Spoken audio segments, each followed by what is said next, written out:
Bom dia, boa tarde, boa noite, meu povo. A respeito do discurso sobre a servidão voluntária, eu preciso dizer para vocês primeiro que eu precisaria de uma live de 3 horas para dizer tudo que eu senti quando eu li esse texto. Mas eu vou tentar fazer aqui para vocês resumidamente alguns pontos que eu achei hiper interessantes. O autor começa o texto já indignado e dolorido, porque ele não entende como pode uma nação inteira estar subjugada a um único homem, porque no entendimento dele, como pode um único ser, assim como todos os outros, dois braços, duas pernas, dois olhos, como pode um único ser dominante sobre todos os outros? E ele continua o raciocínio afirmando que estes, que estão subjugados por um só, ainda que encontrem um notavelmente bom, interessados em protegê-los, guiá-los, este seria estragado por conta de muitas prerrogativas e obediência sem questionamento. Então este, que a princípio é bom, não se espera dele que nada lhes faça mal, porque aí vem a primeira lição, a gente nunca espera o mal de alguém que um dia nos fez bem.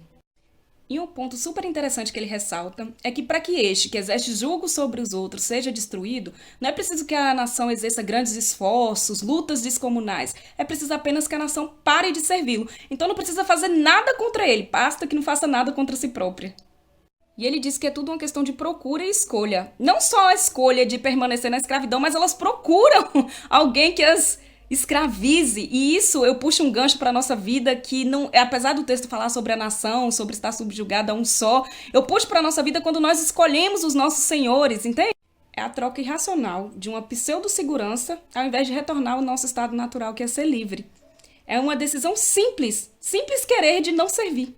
O que eu achei fantástico é que as referências que ele dá no texto podem ser utilizadas tanto para uma nação inteira quanto individualmente. Por exemplo, ele diz que o fogo por si só se consome se não é alimentado com lenha. Assim são as nossas relações. Se nós não alimentarmos, não fomentarmos, não dermos poder a elas, elas morrem por si só. Assim como um tirano é deposto caso a nação não dê a ele poder. E aí ele diz uma coisa que eu achei super forte.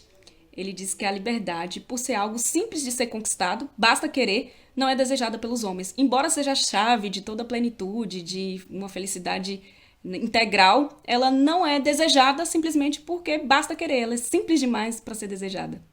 E toda sorte de desgraças que sobrevêm a uma nação não é responsabilidade de um inimigo externo, e sim de um só, cujo nós mesmos damos o poder. E aí ele usa uma frase também super forte.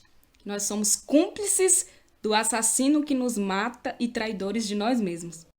A liberdade é algo tão natural que nós já nascemos não só senhores da nossa alforria, como também com as condições perfeitas de a defendermos. Todo ser que tem sentimento suspira por liberdade. E aí ele dedica alguns trechos do texto a falar sobre a natureza e como ela obedece esse fluxo da liberdade natural. Daí ele retorna à indignação inicial de como pode um povo inteiro se subjugar a ponto de esquecer o gosto e o valor da liberdade. Eles começam a servir com tanta prontidão que lhes parece que foi perdido a servidão e não a liberdade. E ele termina acrescentando que, ainda que no início haja um certo constrangimento nessa servidão, as gerações subsequentes, as futuras gerações, já agem como se aquilo lhes fosse natural, por direito, sem procurar nada para além. Daí o autor parte para uma conotação ainda mais interessante, na minha opinião. Ele fala sobre duas situações, né? A primeira, ele se refere a cães, irmãos que foram criados em ambientes diferentes. Um na cozinha do palácio e um nos campos, né? E aí como é o comportamento deles em variadas situações. E a observação que ele faz é justamente essa. Apesar de irmãos, são criados em ambientes diferentes e sob a educação diferente. Logo, em razão e virtude da liberdade, o comportamento deles é totalmente difuso. E a segunda situação é fantástica. Relata um diálogo entre pessoas que têm visões diferentes daquilo que é prazer. Por exemplo, o primeiro fala dos favores do rei, de gozar das riquezas, e o segundo diz: tu sabes dos favores do rei, mas nada sabes sobre liberdade. Para este segundo, não há prazer e honrarias que pague a liberdade. E ele ainda afirma, ousa dizer, que se o primeiro conhecesse a liberdade, diria para defendê-la não só a escudo e espada, mas com unhas e dentes. E aí, o autor dá uma apimentada dizendo que não se pode subjugar-se após conhecer o sabor da liberdade. É impossível que se tenha felicidade na servidão após ter conhecido o sabor da liberdade. Agora eu vou abrir um parênteses aqui, é uma inferência minha, não tem no texto, mas coaduna com o que o autor disse. Por exemplo, os escravos africanos. Eles foram subjugados a todo tipo de castigo, mas eles nunca, de toda forma, em sua integralidade, aceitaram, né? Eram vários motins, quilombos, então eles conheciam o sabor da liberdade, alguns eram até reis, mas não se submetiam, né, 100% a serem, de fato, escravos. Não importa quão grandiosa fosse a repressão a qual eles sofriam. Quanto maior a repressão, eu diria, maiores seriam os meios que ele encontravam de reaver a liberdade ou morrer tentando. Tem um provérbio chinês que eu gosto bastante, que fala que a flor que desabrocha na adversidade é a mais rara e bela de todas. Então estes que já conhecem o sabor da liberdade, é natural que lutem por ela. Mas o que nós podemos dizer sobre aqueles que já nascem escravizados, já nascem sobre esse regime, sobre essa educação? Bom, agora também é uma inferência minha, caso eu esteja errado, espero que o doutor Fabiano me corrija. Penso que, vez ou outra, como a passagem de um cometa, há almas que nascem, ainda que sob o regime da escravidão, ainda que recebam esta educação, sonham para além daquilo que lhes é ofertado, como um ímpeto, um impulso natural da natureza da qual viemos. E agora eu vou fazer uma divagação aqui até o filme do Batman para sustentar essa teoria minha, em que o Benny é o único que consegue sair da prisão, sendo que ele nasceu ali e ainda assim ele sonha com a liberdade. Ele é o único que consegue sair dali, livrando-se, inclusive, fazendo aquela referência da corda que teoricamente o protegia, mas na verdade o prendia ali. E agora voltando, é óbvio que há desgosto maior naquele que já gozou do prazer da liberdade do que naquele que não a conhece.